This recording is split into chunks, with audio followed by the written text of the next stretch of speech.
as you can see, I'm on the other side of the map, and still nothing. This is not a mod, this is a map. This comes with the map, what I'm using. This map is a big fantasy world. So, yeah. And I still haven't fucking found it yet. I found this new kingdom, but I haven't fucking found the bits yet. I tried to, but I still haven't found it, essentially. I don't know why, but every single time when I want to make up a mission, stuff goes wrong.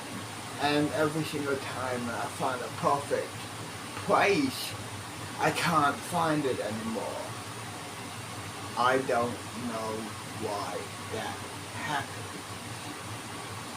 But it's just my rock, unfortunately. I got bad luck. It is what it is, unfortunately. To that tree house? No, unfortunately.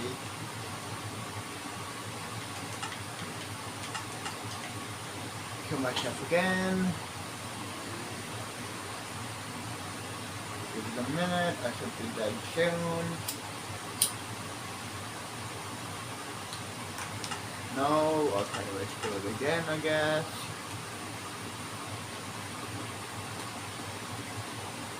The aircon is on in my room, that's why you can hear the aircon. If you're wondering what that noise is, it's the aircon. No, right.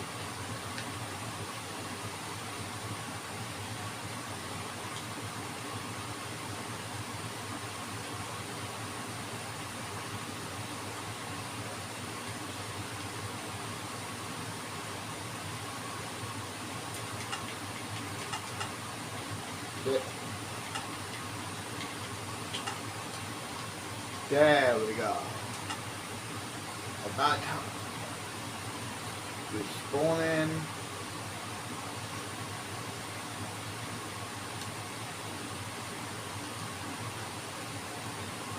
Respawning. Going to creative again.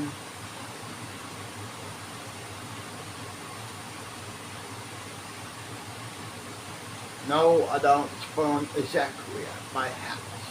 The character's house. The character's house is down here. This is... I'll show you. Give it a minute when to spawn. You know what I mean.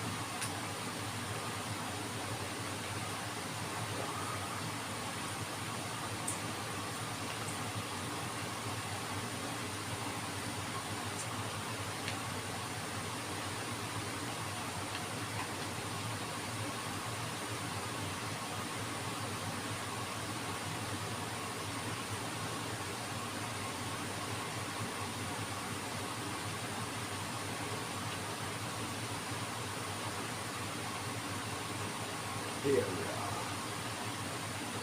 That's the character's house, right here, in this kingdom. And that's the kingdom's castle. This kingdom's castle.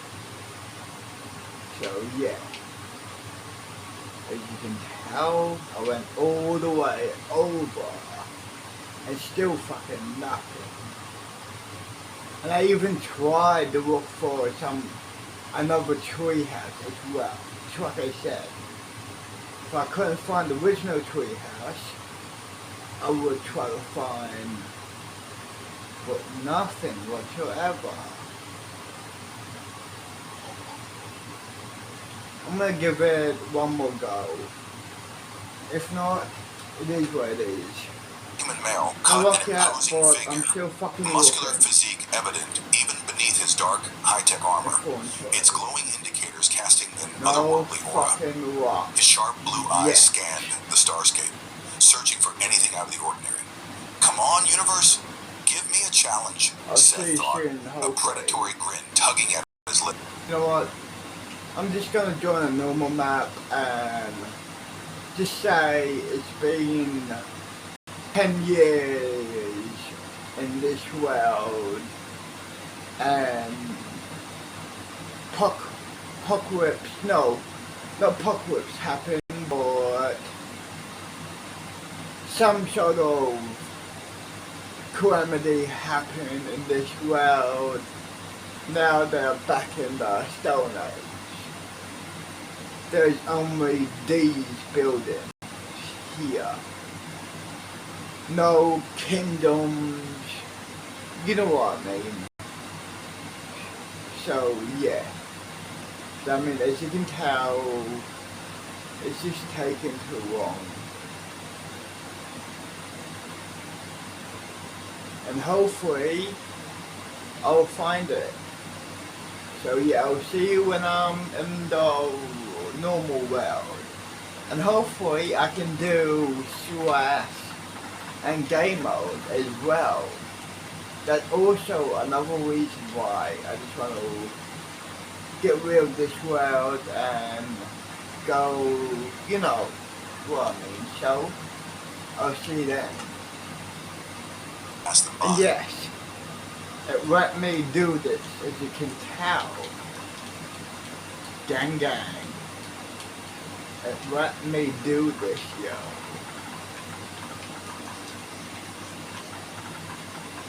Now, you know, I can do the resource stuff. So yeah, I'll see you when I find a base. I'm not gonna build a base, I'm just gonna find a perfect base somewhere. Hopefully soon. Either way, I'll see you then. Oh, and of course, there's only villages back in the Stone Age. There's houses out there and villages. There's no kingdoms, you know, no night. You know what I mean. So yeah, there's only villages, and that's all pretty much. So yeah, I'll see you when I find a building. See you then. I fucking found it. Fuck yes. About time, yo. On this new map. Well, I'll see you, you know, when I redecorate this place. About fucking time. It's now 7:30, 8:30 in the morning. Like I said, I will stay up. You know what I mean? Like I said before, but the Fortnite, I technically cheated because I joined the new world because I couldn't find it. So technically, I did cheat. But either way, I fucking found it. That's what matters. I will see you when I upgrade this bitch. Of the Emperor's mouth. Good, because I have devised a series of trials that will test the very foundations of your connection. Unfortunately, the Emperor explained the three trill bonding rituals: a perilous journey through the wilderness, a mind-melding ceremony, and a test of physical synchronization. As he detailed each challenge, Walter felt the mix of excitement and trepidation. These rituals have never been attempted by an interspecies pair, the Emperor warned. The risks are significant. Walter and Zia exchanged a look, a silent communication passing between them. They turned back to the Emperor and nodded in unison. We accept, they said together. The next morning found Walter and Zia at the edge of the Trill Wilderness, a vast expanse of alien flora stretching as far as the eye could see. Towering trees with spiral trunks reached towards the sky, their leaves shimmering with an otherworldly iridescence. The sacred site lies at the heart of the forest, Zia explained, studying a holographic map. But the path is treacherous. The terrain shifts constantly, and many of the plants are carnivorous. Walter nodded, adjusting the straps of his pack. We'll face it together. Your knowledge of Trill nature, my problem-solving skills, we make a good team.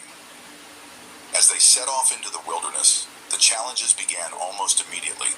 The ground beneath their feet seemed to pulse with life, subtle shifts in the terrain forcing them to constantly adjust their path. Walter quickly learned to read the subtle signs in the vegetation that indicated stable ground. Their first major obstacle came in the form of a chasm that hadn't been on their map.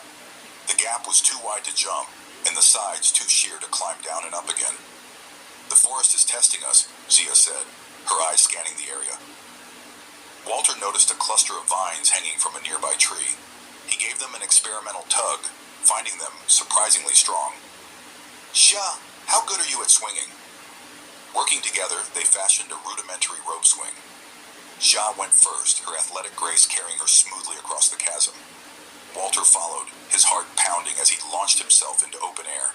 For a moment he felt weightless, suspended between two alien worlds. Then Xia's hands were there, grasping his and pulling him to safety. As they progressed deeper into the forest, the challenges grew more intense. They navigated fields of hallucinogenic spores, used Walter's Earth survival skills to find safe water sources, and worked together to outsmart a pack of predatory creatures that seemed to phase in and out of visibility. Through it all, Walter and Xia's bond deepened. They learned to communicate with just a look or a gesture, anticipating each other's needs and complementing each other's strengths. Walter's human ingenuity combined with Xia's knowledge of Trill flora and fauna proved to be a formidable combination. After 3 grueling days, they finally reached the sacred site, a clearing where the forest canopy opened up to reveal a breathtaking view of the Trill night sky. As they stood there, exhausted but triumphant, Walter felt a profound sense of connection, not just to Xia, but to this alien world that was beginning to feel like a second home. Their respite was short-lived, however. A Trill transport arrived to whisk them back to the capital for their next trial, the mind-melding ceremony. In a chamber deep within the palace, Walter and Xia sat facing each other, surrounded by Trill ritual masters. The air was heavy with incense, and soft bioluminescent lights pulsed in rhythm with their heartbeats. This ceremony has never been attempted with a non-Trill, one of the masters warned. The consequences are unpredictable. Walter met Xia's gaze, seeing his own mix of excitement and nervousness reflected there. We're ready, he said. As the ritual began, Walter felt a strange sensation, as if his consciousness was expanding beyond the confines of his body. Then suddenly, he was engulfed in a flood of alien memories and emotions. He saw Trill history through Xia's eyes, the rise of their civilization, the challenges they had overcome, the wonders they had created. He felt the weight of responsibility that came with being a princess, the pressure to always put duty before personal desires. In turn, Xia experienced the rich tapestry of human experiences, the diversity of Earth's cultures, the triumphs and tragedies that had shaped human history, the indomitable spirit that drove humanity to reach for the stars. As their minds intertwined, Walter and Xia's bond grew stronger, deeper. They emerged from the meld with a profound understanding of each other in their respective cultures. The final ritual loomed before them, a test of physical synchronization in a chamber filled with shifting obstacles and potential dangers. As they entered the arena, Walter and Xia exchanged a look of purpose. Their newly forged mental connection hummed between them, a silent promise that whatever challenges lay ahead, they would face them together. The chamber came to life around them, platforms rising and falling, energy fields crackling into existence. Walter and Xia began to move, their bodies in perfect harmony. They leaped and rolled, ducked and weaved, anticipating each other's movements with uncanny precision. As they neared the end of the course, a final obstacle appeared, a narrow bridge over a pit of swirling energy, with barriers that required them to move in perfect sync to pass through. Without hesitation, Walter and Xia stepped onto the bridge. They moved as one, their steps perfectly matched, their bodies in flawless alignment. As they reached the other side, the chamber fell still, and they turned to face the watching Emperor and Trill officials. The Emperor's face was unreadable as he approached. "You have completed the trials," he said, his voice echoing in the sudden silence. Your performance was unexpected. Walter and Zaya stood tall, their hands finding each other once more. However, the Emperor continued, there is one final test. Walter felt Gia tense beside him. What more must we do? She asked. The Emperor's expression softened slightly. You must live as Trill. For 1 week, you will reside in a traditional Trill household, adhering to all our customs and expectations. This will be the true test of your ability to bridge our cultures. As Walter and Zia prepared to leave for their new temporary home, the weight of the challenge ahead settled over them. They had faced physical dangers and mental trials, but this immersion into the day-to-day reality of Trill life would perhaps be their greatest challenge yet. Walter looked at Zia, seeing the mixture of tenacity and uncertainty in her eyes. He squeezed her hand gently. Together? He asked. Zia nodded, a small smile playing at her lips. Together, she affirmed. As they stepped into the transport that would take them to their new Trill home, Walter couldn't help but wonder what the next week would bring. The fate of human-Trill relations might very well rest on their ability to navigate the intricacies of Trill domestic life. But more than that, the future of his relationship with Zia hung in the balance. The transport doors closed, and they were off, heading towards a challenge that would test not just their adaptability and cultural understanding, but the very foundations of their growing love. Bond, their journey was nowhere near the end. As the transport glided through the Trill cityscape, Walter gazed out the window, taking in the alien architecture that seemed to defy gravity. Spires of crystalline material twisted towards the sky, interconnected by graceful arches that pulsed with bioluminescent light. The transport came to a stop before a multi-level dwelling that appeared to grow organically from the surrounding landscape. Walter and Zia stepped out, their bags in hand, and approached the entrance. The door slid open with a soft hum, revealing an interior that was both familiar and utterly alien. Welcome to your new home, Zia said, a hint of nervousness in her voice. For the next week, at least. Walter nodded, taking in the sleek surfaces and pulsating light patterns that seemed to serve as both decoration and function. It's certainly different from my apartment back on Earth. As they explored the dwelling, Walter's curiosity got the better of him. Cool. Come on. Which one action? Well, I will see you in a year. See you then.